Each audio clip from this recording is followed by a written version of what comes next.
नमो अर्हन्ताणं नमो सिद्धाणं नमो आयिरियाणं नमो अज्झायाणं नमो लोये सव्यसाहुणम् अरिहंत सिद्ध सूरि उपाध्याय साधु सर्व अर्थ के प्रकाशी मंगलिक उपकारी हैं। तिनको स्वरूप जान राग तैं भई जो भक्ति काहे को नमाए ये स्तुति उच्चारी है। धन्य धन्य तिन्हि से काज सब आज भये कर जोरी बारंबार वंदना हमारी है। मंगल कल्याण सुख ऐसो हम चाहत हैं हो मेरी ऐसी दशा जैसी तुम धारी है। हो मेरी ऐसी दशा जैसी तुम धारी हैं। भक्तामर स्तोत्र का पाठ अब यहाँ से करेंगे। भक्तामर स्तोत्र के ऊपर अपनी कुछ चर्चा होगी जो कि आज से प्रारंभ हो रही है। यह भक्तामर स्तोत्र एक ऐसा स्तोत्र है जो समस्त जैन समाज में मान्य है, चाहे श्वेतांबर समाज हो या चाहे दिगंबर समाज हो। परंतु भक्तामर स्तोत्र में किसी को भी विरोध भाषित नहीं होता। मात्र एक वस्तु पर ऐसा लगता है कि भक्तामर में कहीं पर तो 48 छंद हैं, कहीं पर तो 44 छंद है और कहीं पर 52 छंद भी मानते हैं। जैसे अपन देखें तो भक्तामर स्तोत्र में दिगंबर जैन समाज में 48 छंद ही मानते हैं कि हमारे यहाँ 48 छंद ही भक्तामर स्तोत्र में होते हैं। 48 सूत्र भक्तामर स्तोत्र में कहे गए हैं। परंतु यदि श्वेतांबरों में भी बात करें और श्वेतांबरों में भी दो कौन कौन से, पहले तो स्थानकवासी और दूसरे मूर्ति पूजक। स्थानकवासी संप्रदाय वाले तो वो भी मानते हैं कि हमारे में 48 छंद ही हैं, परंतु दिगंबर श्वेतांबर समाज में मूर्ति पूजक जो हैं वो ऐसा मानते हैं कि हमारे में 44 छंद ही हैं। ऐसा क्यों? क्योंकि वो लोग अष्ट प्रातिहार्य के 4 छंद ही मानते हैं। अरे पता नहीं कहाँ पर क्या दिक्कत है कि वो अष्ट प्रातिहार्य को क्यों नहीं गिनते हैं, क्योंकि उनके यहाँ भी अष्ट प्रातिहार्य 8 ही माने गए हैं। प्रातिहार्य उन्होंने भी 8 माने हैं, परंतु वो श्लोकों में उनको, सूत्रों में उनको या छंदों में उनको नहीं गिनते हैं। एक भक्तामर स्तोत्र एकमात्र ऐसा स्तोत्र है जो देखने में आता है कि जो श्वेतांबर समाज में भी वही है और दिगंबर समाज में भी वही है। 13 पंथ वाले हों, 20 पंथ वाले हों, कोई से भी पंथ के हों, संपूर्ण जैन समाज में एकमात्र भक्तामर स्तोत्र सर्वमान्य है, ऐसा माना जाता है, ऐसा देखा जाता है। एकमात्र ऐसा स्तोत्र है। इसके संबंध में बहुत सी किंवदंतियाँ देखने को अपन को मिलती हैं। हर जगह अलग अलग कहानी, अलग अलग कथा देखने में आती हैं। सबसे पुरानी कथा या सबसे पुरानी बात अपन को प्रभाचंद्र आचार्य जो हैं उन्होंने एक क्रियाकलाप ग्रंथ लिखा है। उसमें इसके विषय में अपन को जानकारी मिलती है। दिगंबर मत के अनुसार जो भक्तामर स्तोत्र के रचयिता थे, रचयिता कौन थे? मानतुंग आचार्य। उन मानतुंग आचार्य को दिगंबर वाले मानते हैं कि ये पहले श्वेतांबर थे, फिर श्वेतांबर से दिगंबर मुनियों के प्रति इनको राग उत्पन्न हुआ, फिर जाकर ये दिगंबर बन गए और श्वेतांबर मत वाले इससे बिल्कुल ही उल्टा, बिल्कुल ही विपरीत मानते हैं।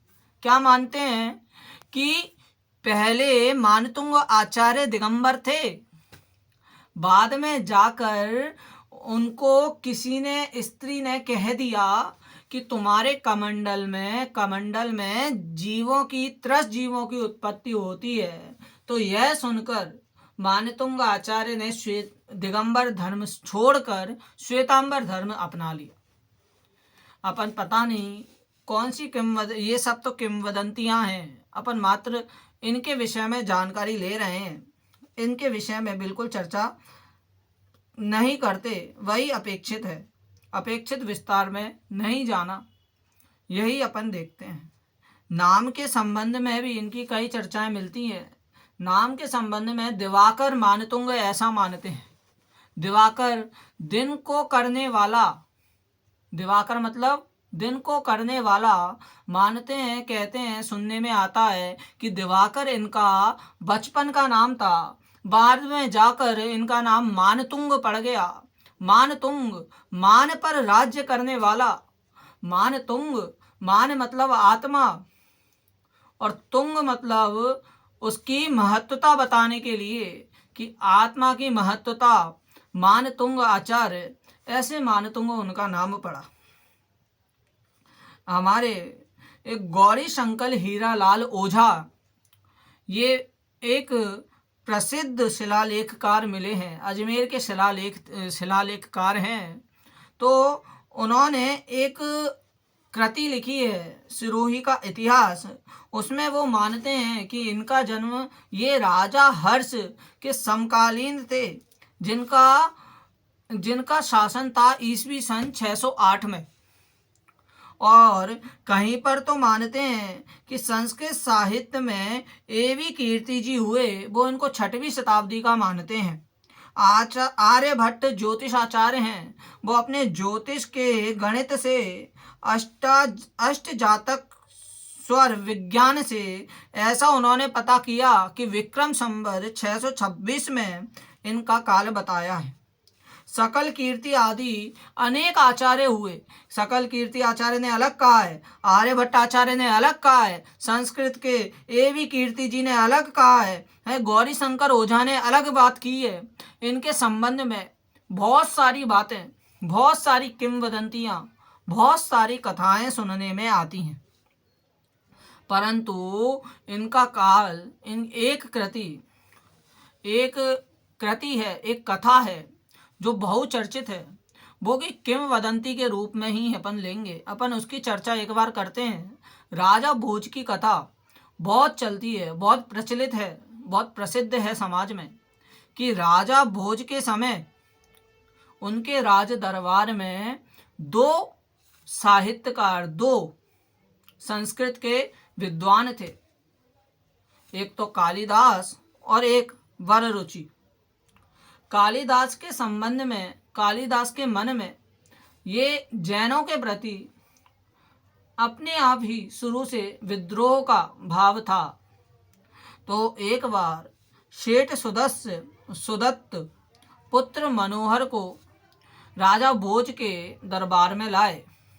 तो राजा भोज ने उनसे पूछा कि कैसी क्या हालत है, उनके हालचाल पूछे। तो उन्होंने बताया कि मनोहर की शिक्षा के संबंध में बताया कि मनोहर तो अभी नाममाला नाम का ग्रंथ पढ़ रहा है। नाममाला?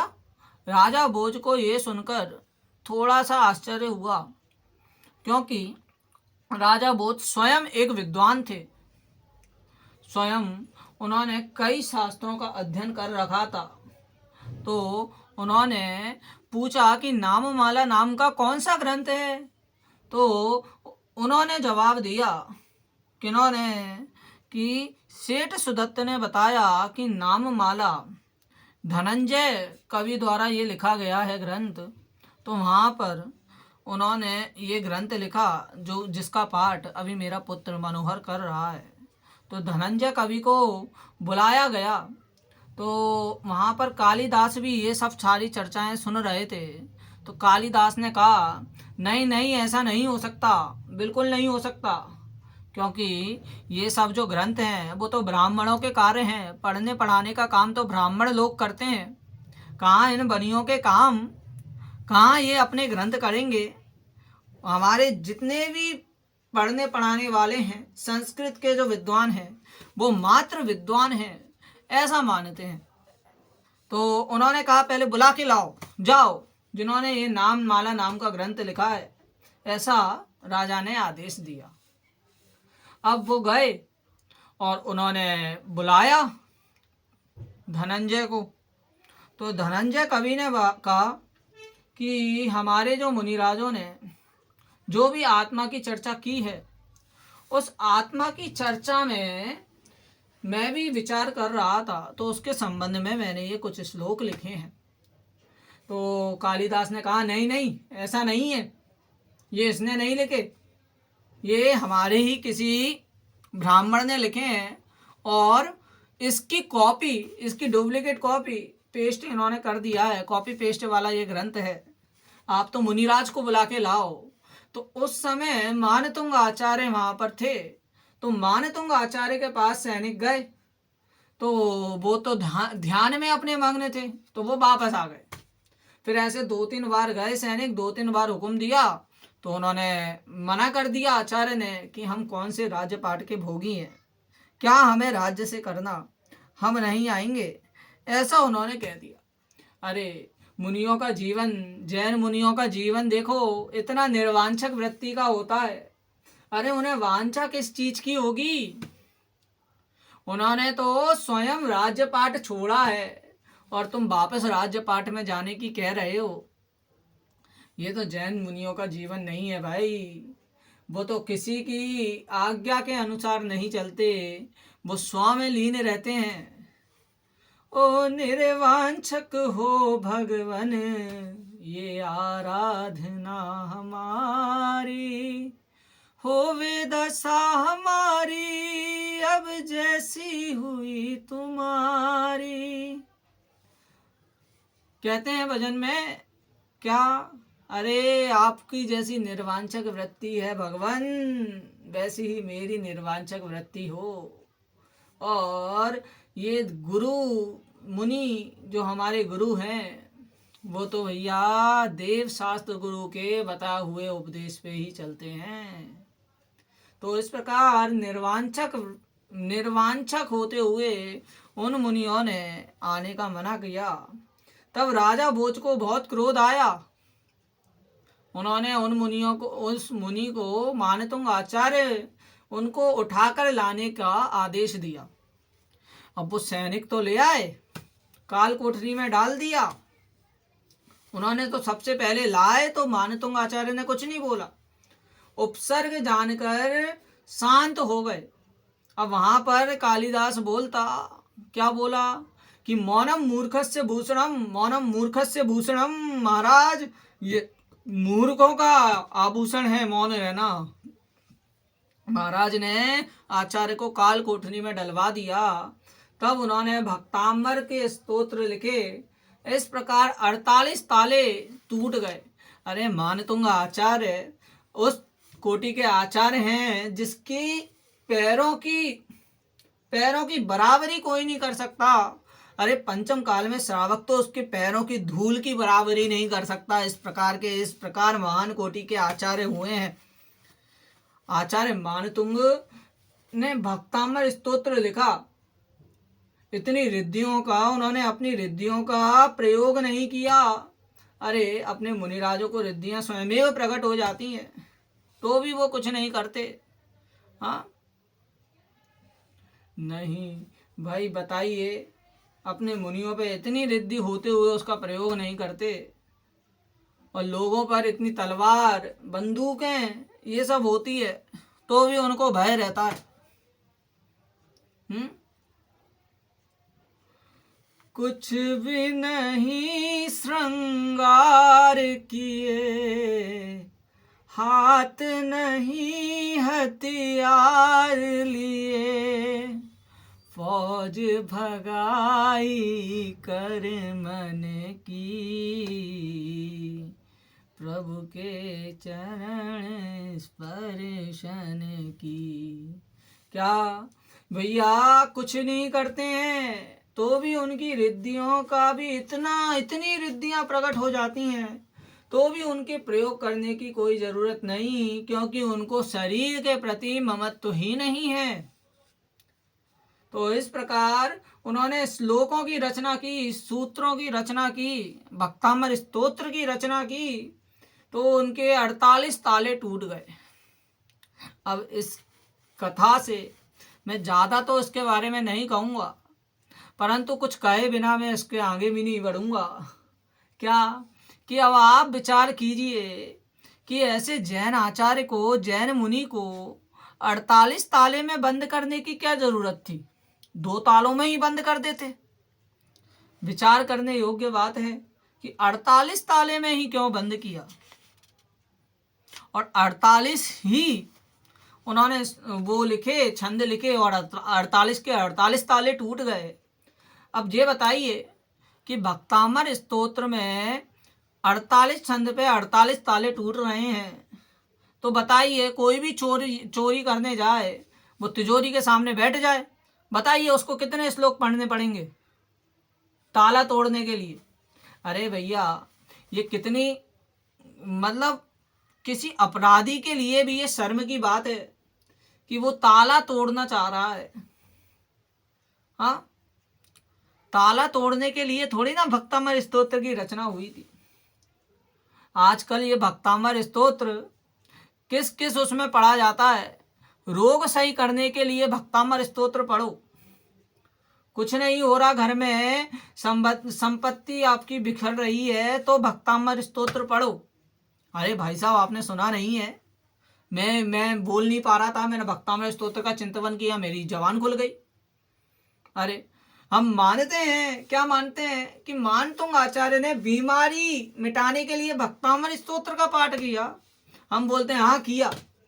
उनको क्या पता था कि ये बीमारी मिटाने के लिए जो स्तोत्र लिख रहा हूं, उससे दूसरी अनेकों बीमारियां उत्पन्न हो जाएंगी।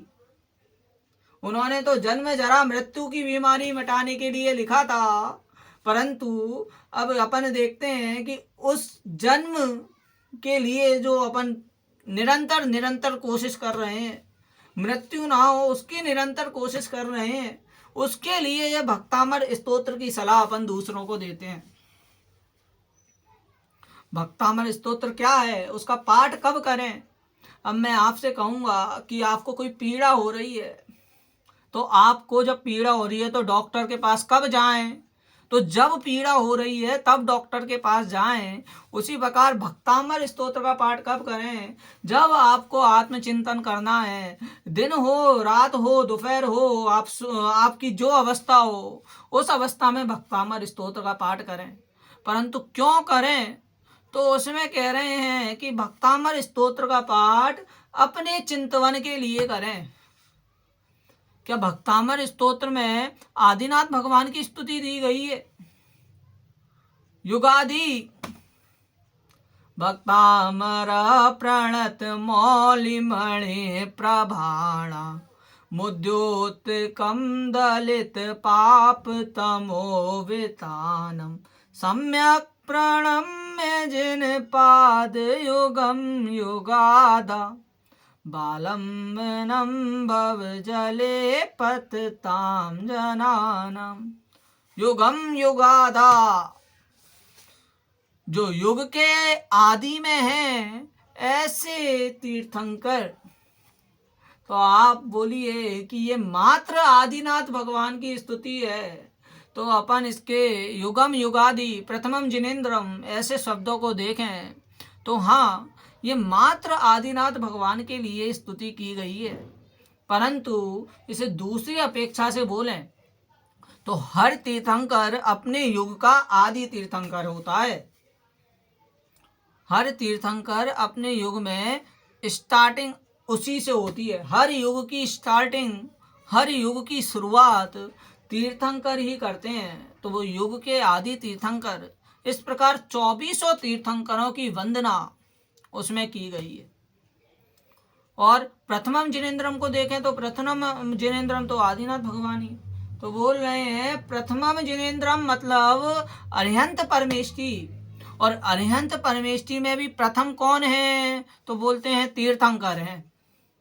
तो इस प्रकार देखें तो 24 तीर्थंकर अनंत 30 24 इसकी वंदना भक्तामर स्तोत्र में आ जाती है।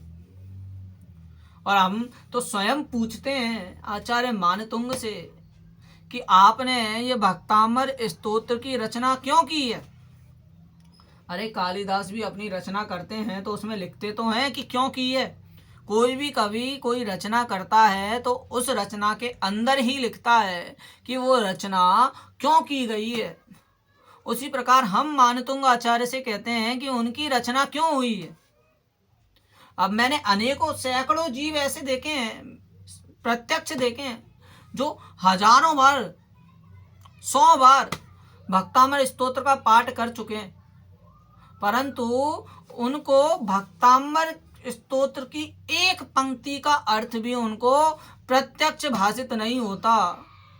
हाँ, कैसा? बस भक्तामर स्तोत्र उनको पढ़ना है। क्यों पढ़ना है भैया? 45 नंबर का श्लोक पढ़ो, स्तोत्र पढ़ो, हमें बीमारी हो रही है वो सही हो जाएगी, भूत पिशाच आदि हैं वो भग जाएंगे। अखंड पाठ कराते हैं। मैं आपसे कह रहा हूं कि आप अखंड पाठ कराते हैं, उसमें भी कैसे अखंड कराते हैं कि भैया रात में बहुत 8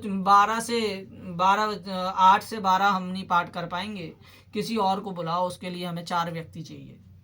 हाँ, 2 घंटे के लिए ये 4 व्यक्ति चाहिए, 2 घंटे के लिए ऐसे 4 व्यक्ति चाहिए। और जिसने अखंड का पाठ कराया है वो खुद खंड हो गया है, वो खुद उठ के जा रहा है। तो कहां से तुमने अखंड पाठ कराया?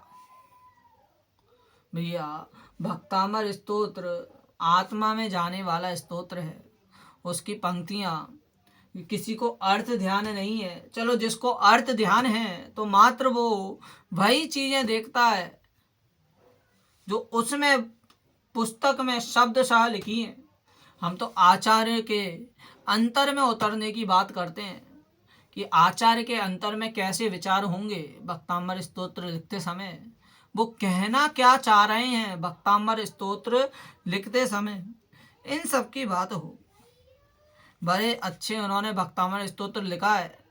आप जरा सोचिए, भक्तामर स्तोत्र क्या कि भक्त अमर भक्तों को अमर कर देने वाला स्तोत्र है। तो क्या कि भैया भक्तामर स्तोत्र स्वयं कह रहा है कि भक्त नहीं भगवान बनेंगे। और ये स्तोत्र में भी आचार्य मानतुंग कहते हैं कि भैया अल्पः श्रुतम श्रुतवताम प्रजिहास धाम तद्भक्तिरेव मुखरी कुरुते बलान माम। क्या कि भैया अल्प श्रुत होने पर भी, अल्पज्ञ होने पर भी मैं इस स्तोत्र को लिख रहा हूं। तो ये तो आपकी भक्ति का चमत्कार है। और यहाँ पर देखें संसार में तो इस चमत्कार को नमस्कार किया जा रहा है। भैया इतना अच्छा भक्तामर स्तोत्र है। दृष्टांत और सिद्धांत का इसमें सुंदर समन्वय देखने को मिलता है। कहाँ पर दृष्टांत दिया? शुरू की 2 पंक्तियों में तो दृष्टांत दिया है और बाद की 2 पंक्तियों में सिद्धांत दिया है। इस प्रकार भक्तामर स्तोत्र की अपनी यहाँ पर रचना है। भक्तामर स्तोत्र अपन पूरा समझेंगे, एक भी बीच में स्तोत्र नहीं छोड़ेंगे। भक्तामर स्तोत्र पूरा एक अखंड, पूरा एक स्तोत्र है, एक मंत्र है।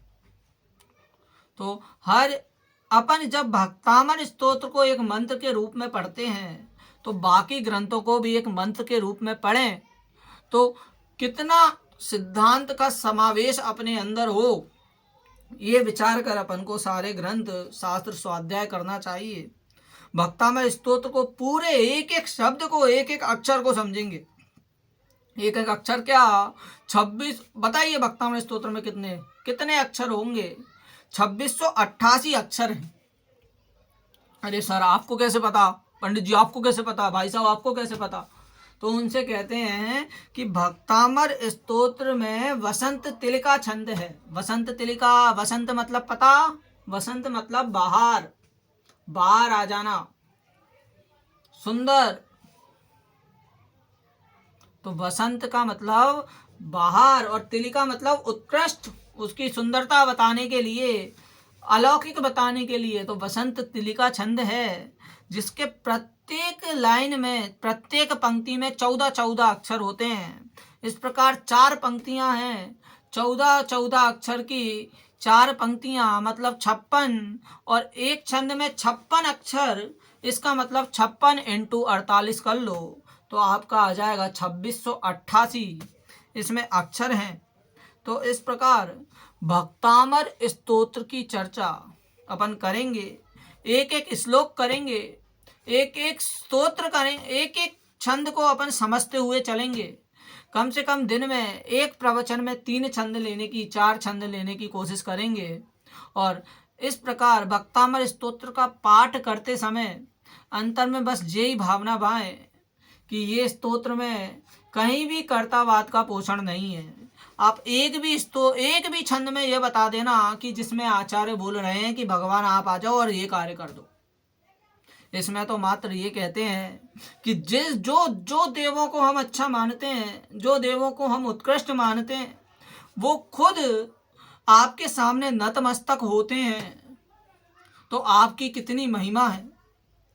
इनमें भगवान के गुणानुवाद की महिमा कही है, भगवान के जो गुण हैं उनकी महिमा कही है। और कह रहे हैं इसमें भी कि हमारे जो स्तोत्र हैं, जो मैंने स्तोत्र लिखा है, वो भी आपकी स्तुति पूरी नहीं है। क्यों? क्योंकि आपके गुण अनंत हैं और ऐसे अनंत गुणों को कहा नहीं जा सकता है। तो इसलिए जितने गुण इसमें कहे हैं उससे अनंत गुण आपके अंदर विद्यमान है। और हर गुण की स्तुति, हर गुण की प्रशंसा करना हमारे लिए असंभव सा है, असंभव ही है। इसलिए भक्तामर स्तोत्र की स्तुति उत्कृष्ट स्तुति है कि जो भी इसे पढ़ेगा वो भक्त अमर हो जाएगा। इस प्रकार भक्तामर स्तोत्र है। तो इसका नाम भक्तामर ही क्यों है? तो भक्तामर इसका नाम इसलिए है क्योंकि ये भक्तामर शब्द से शुरू होता है। भक्तामर प्रणत, ऐसे कई स्तोत्र हैं। देवागम स्तोत्र देख लो। देवागम स्तोत्र क्यों नाम पड़ा? क्योंकि उसका नाम शुरू देवागम से होता है। उसका वो पूरा शुरू क्या? देवागम न बोयान चामरादि विभूतया। अरे मुनियों का अपना स्वरूप अपन ने देखा आज, कितना अच्छा उनका स्वरूप है, कितनी अच्छी स्तुति, वास्तविक स्तुति उन्होंने की है। इसलिए भक्तामर स्तोत्र की चर्चा करते समय हर स्तोत्र को ध्यान से पढ़ें और मात्र ये सोचें, मात्र ये विचारें कि भक्तामर स्तोत्र कर्तावाद का पोषण नहीं है। लोगों ने तो इसे दवाई के रूप में बना दिया है।